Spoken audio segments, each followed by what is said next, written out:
بسم الله الرحمن الرحيم. الذين كفروا وصدوا عن سبيل الله أضل أعمالهم، والذين آمنوا وعملوا الصالحات وآمنوا بما نزل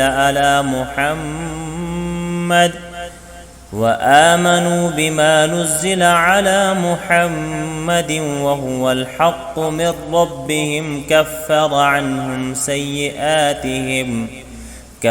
عنهم سيئاتهم وأصلح بالهم.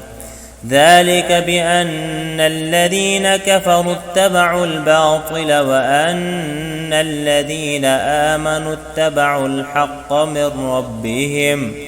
كذلك يضرب الله للناس أمثالهم. فإذا لقيتم الذين كفروا فضرب الرقاب حتى إذا أثخنتموهم فشدوا الوثاق فإما منا بعد وإما فداء حتى تضع الحرب أوزارها. ذلك ولو يشاء الله لانتصر منهم ولكن ليبلو بعضكم ببعض.